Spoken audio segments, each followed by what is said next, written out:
It's not a huge list. Are you ready? Get your notepad. These are the things that you need, the only things that you need to start a YouTube channel. Here we go. Hello, welcome back. I'm Alan Spicer, your favourite YouTube expert, and we're going to talk about you setting up your YouTube channel. Some people think that it takes a lot of money. Some people are deluded in the idea that it takes an element of fame and luck, that you just explode and then all of a sudden you can have people filming you and everything's fine and rah, rah, rah, rah. In fact, that turns people off to the idea, well, I can't do that because I have to buy a 4, 5, 6, 800 quid, £1,000 camera. I need to spend like £200-300 on lights, and then it looks weird and it sounds wonky, and then I'm gonna have to get a massive Rode microphone and rah, rah, rah, rah. Here's the big reveal.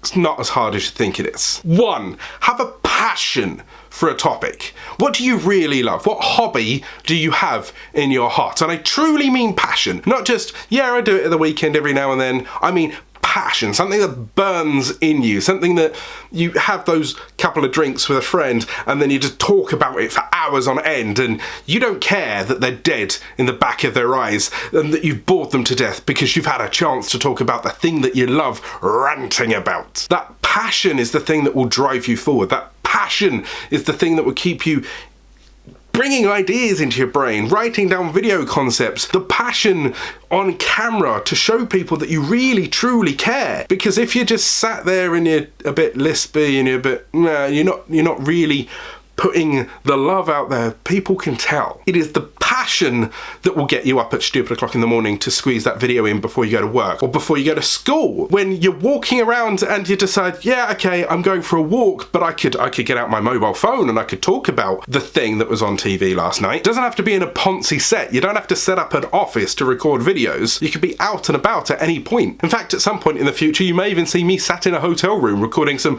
poorly lit videos, but the idea is the video, the passion that I want to share with you at the time, not necessarily the production quality. 2, patience. It's one of the most important things when it comes to YouTube. So many people think that you're going to get 3 videos and the third one's your viral and that's it, and now you can record 1 video a month and you're turning over millions of pounds. It's not how it works, Billy. You need the patience to learn. You need the patience to install ideas, to upgrade yourself, to improve constantly. I've been doing this for so long now that I remember when I first turned on the camera, it took me 4 hours to get the balls to turn on the camera, and then it was shaky, it was disgusting, it was orange, I was erring, I was umming, I weren't framed right. But over the last, I don't know, thousands of videos that I've either recorded for me, for past projects, for clients, I've now become much better at myself and what I do. Now, I'm not saying that you have to be an expert in front of a camera for your video to go viral. In fact, you don't even need a video to go viral, if I'm honest. My channel earns me an income. My channel is my business. In fact, I even did a video about it and how it became my full-time job at 3,000 subscribers, and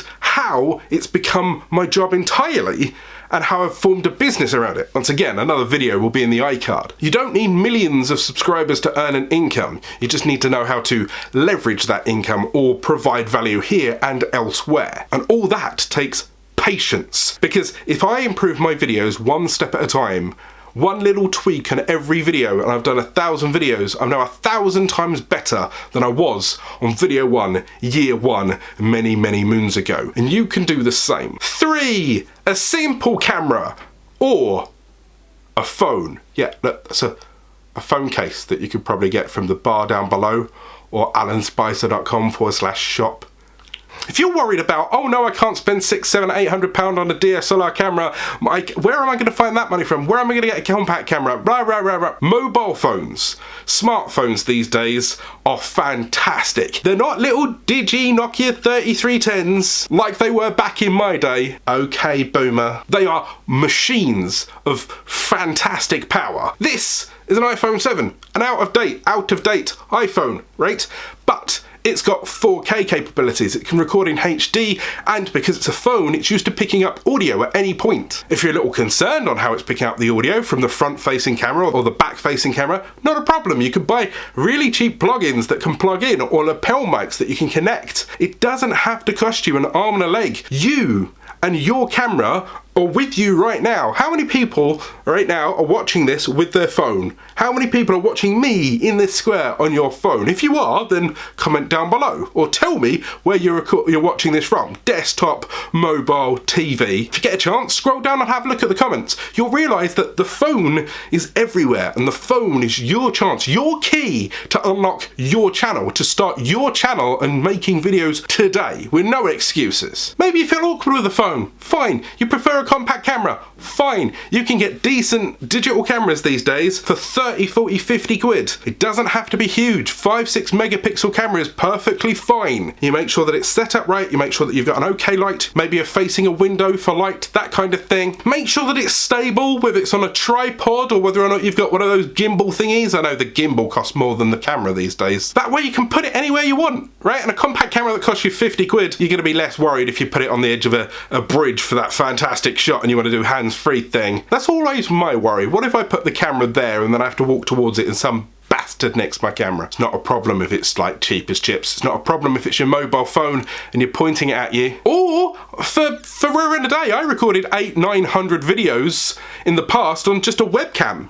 Yeah, if you have a look at some of the videos on this channel, you see how the webcam started to die over time. But I got a good 7-8 years out of that webcam. The Logitech C920. Once again, there will be a link in the description. I set my laptop up on a load of books just to make sure that it was a decent tripod. And I recorded with my laptop here. It was a bit shaky at times, but I did it, and you can too. Editing. Now, this can be done on your phone, or you can download free software onto your laptop or tablet devices, and then you can just edit from there. Some really popular YouTubers on here simply use their phone and then like iEditor or whatever editors on their phone, in which they record a couple of clips, they top and tail them, and they put them together, they put a bit of music over top, and that's a vlog done for them. Some people don't even bother to top and tail it. Shay Carl for ages used to do one-take wonders, where he just turned the camera on and look around. He didn't care if he fluffed, as long as he hit his point and his topic. You can do the same. I personally use Adobe Premiere Pro to edit, so it costs me around about 10, 20, 30 bucks per month. If you're a student, you can get a discount. There are older versions of Adobe Premiere that you can get for free. Nowadays, I believe it's CSS5, or you can go out and find things like DaVinci. I believe that's a full editing suite there for free if you go and download DaVinci. Just make sure that you're tucking and tailing, make sure that you're